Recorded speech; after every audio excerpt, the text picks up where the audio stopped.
Yo! What is good? Welcome back to Josh on Point mga pare. So ngayon, medyo seryoso ito pag-uusapan natin. Kung nakita nyo na yung title, alam nyo na. No?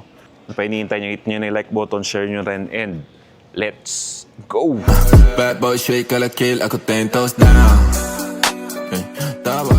Okay bro, so bago yan, lumabas tayo ng bahay no, kasi nabuburyo na ako sa bahay bro.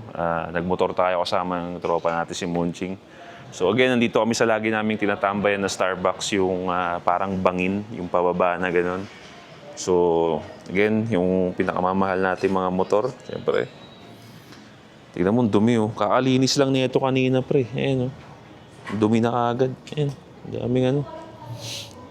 Wala, ganun talaga pagka umuulan eh. So, ayoko sanang pag-usapan to bro. Itong topic na to since sobrang sensitive na ito, no?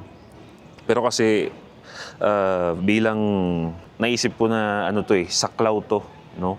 Saklaw to ng pinag-uusapan natin dito. So I have to talk about it. So, yun nga, kung nakita nyo yung balita bro, alam na post na pag-usapan na namin to nila Sadaw, nila Ato dun sa podcast, no? Kung saan eh 500% ang tinaas ng HIV cases dito sa Pilipinas, no? And bro, 500% eh hindi biro yun pare, no? Hindi biro yung ganung kadami na itinaas ng cases bro. Hindi siya maganda knowing na ang HIV isa sa mga sakit na hindi napapagaling, no? Uncurable ang HIV as of nire-record natin to, no? So this is not a joke, seryosong usapin to, no? Kaya lagi ko sinasabi sa inyo bro, nakita ko pa pare sa balita, no? Nalagay ko yun sa screen, 40% no, ng kabataan may HIV sa Quezon City pare. QC, mga estudyante. Ayan, nandiyan sa screen. 40% no, sa QC pare. Siguro, nagtataka ako bakit QC. Siguro kasi napansin nila na ang QC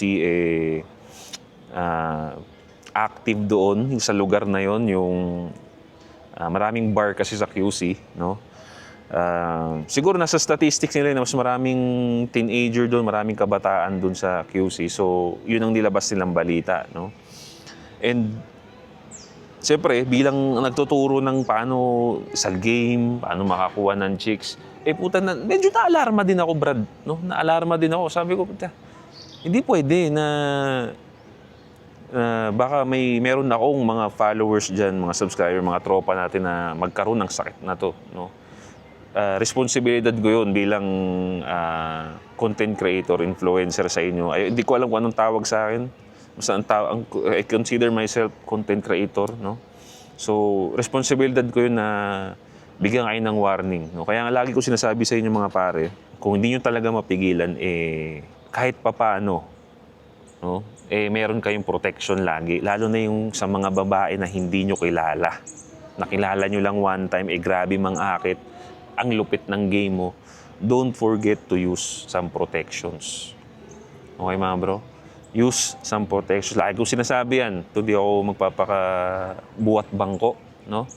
Pero lagi kong sinasabi yan na have some protection. Kasi isang reason ko,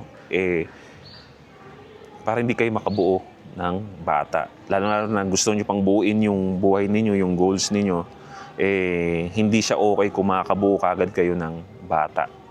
Hindrance yun sa gusto ninyong abutin na goals, no? Saka na yung bata na yan pagka may kotse na kayo, may bahay na kayo, at least, no, kaya nyo nang alagaan yung bata, naabot nyo na yung gusto ninyong abutin. Diba? Isa yun. But most importantly, pare, yung sakit. Lalo na yung sakit na yan. Uncurable yan, pare. Hindi yan naku-cure. Pag nagkaroon ka yan, habang buhay ka nang may treatment, pare. Magkaka-treatment ka na lagi niya. Hindi yan nawawala. Okay? Ang treatment na yon sa ngayon, based sa research ko, papahinain niya lang yung virus, no? Para hindi na kumalat sa immune system mo, hindi mapatay yung immune system mo, at hindi na siya kumalat. Pero meron ka pa ring sakit na yon. So, forever kang magkakaroon nun, bro. So, hindi siya biro, pare. No? Lalo-lalo na Yung treatment na yun, for sure hindi mura yun. Di ba? So it's very dangerous pare, lalo na sa panahon ngayon. Again, yun nga, no, responsibilidad ko sabihan kayo nun. At gusto ko rin, sabi ko sa inyo, karamihan ngayon ng mga influencer ng mga babae, ang tinuturo sa kababaihan, mag-hoe face, di ba? It shows, pare. Mag-hoe face, di ba? Magpadami ng body count. Huwag daw i-judge yung madaming body count. And it shows. Nung mga taon na pinromote yan, eto na, tumaas na yung HIV cases. Di ba? So, alam mo yung mga ganyan kasi no? Yung mga ganyan kasi, meron talagang consequences. Kaya nga lagi nating lagi tayong nagfa-fight back diyan pare. Lagi may masasabi diyan because yan nga yung mga consequences na yun. O ngayon, meron na. No? Di totoo nga.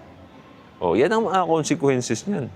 Diba? Puro kayo kalibugan, imbis na ayusin ninyo yung mga sarili ninyo. O, magbasa ng tao bago i-pursue yung relationship. O, sakit. Again, laging may consequences ang sobra. Ang sobrang kalibugan, pare, ang sobrang kamanyakan, merong consequences. At isa lang tong sakit na to sa mga consequences na yan, pare. No? Isa ako sa mga nagtuturo dyan ng kontrolin ang sexual urges. Diba? Paulit-ulit na tayo niyan dito sa channel ko. Control your sexual urges. Diba? Huwag basta-bastang pumasok. Huwag basta-basta ipasok.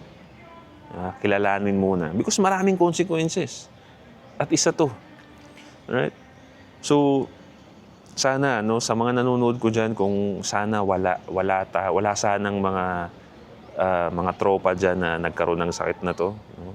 I'm sure, malaki tiwala ko na hindi naman because may mga disiplina madalas ang mga viewers ko rito. Sana, no? Ewan ko na lang, huwag nyo ko ipahiya. Baka ipahiyaan nyo ako, mare.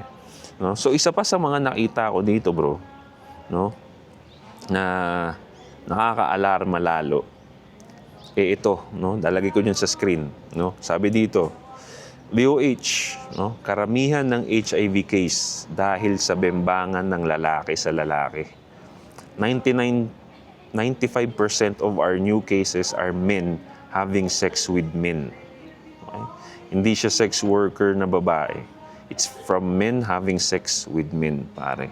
Ang estimate sa akin, pag hindi napigilan to, by 2030, magiging 400,000 yung person living with HIV cases.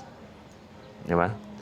So, masasabi natin, bro, na most of those 500 cases na itinaas ng HIV is coming from the gay community. No? Again, I'm not against kung bakla ka or what. Hindi ako against dyan. No? Pero ito ang napansin ko sa community ninyo. Iko-call out ko yung community ninyo. Ang lalakas nyo kasi mang-cancel eh. No? Ang lalakas nyo mang-cancel. Na wala akong nakita na influencer na bakla na nagturo kung paano magkaroon ng safe sex sa mga community ninyo. I'm confident, walang nagtuturo ni isang influencer na bading kung paano magkaroon ng safe sex sa community ninyo. Puro kayo, mag-aabang lang kayo ng mali ng isang tao tapos ika-cancel ninyo. Doon kayo magaling. Na-experience ko nito, di ba? Nung kay Ato, na-cancel si Ato. Meron silang GC, pare. No? May GC sila kung sino yung dapat nilang i-report na page. No? Kung sino yung i-report nila na page para maban. So may community sila para magkaisa sila kung sino yung ibaban nila. Right? So pagdating sa mga ganung bagay, active sila sa pambaban. Pero yung kontrolin yung mga sarili nila, to control their sexual urges, hindi nila magawa. Diba? Diyan kayo magaling. Diyan sila magaling mang-cancel. Okay? Kaya ngayon, imbis na maawa sa inyo yung mga tao, kita ko sa page, puro pa laugh react. Paano? Ang gagaling, ang lakas nyo kasing ang lakas nyo mang-cancel. Diba? Ang yayabang nyo pa dito sa social media, community nyo pala yung madaming baho. Galit kayo sa mga nag-alpha male,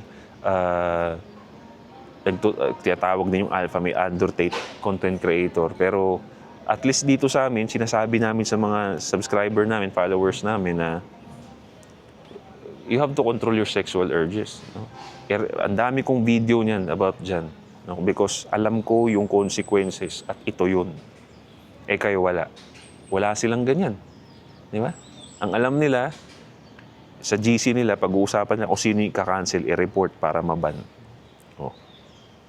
Imbis na sabihin ninyo na, uy, mag-condom kayo, hindi nyo magawa. Diba? So, yan. Ito yung consequences ng mga gawain ninyo na ganyan. No? Again, I'm not happy na may mga ganon na nangyari, but kasi this is the consequences. Ito yung fact eh. No? Sinasabi ko lang. So again, back tayo sa ating mga lalaki. No? Again, maraming benefits ang pag-control ng sexual urges, pare.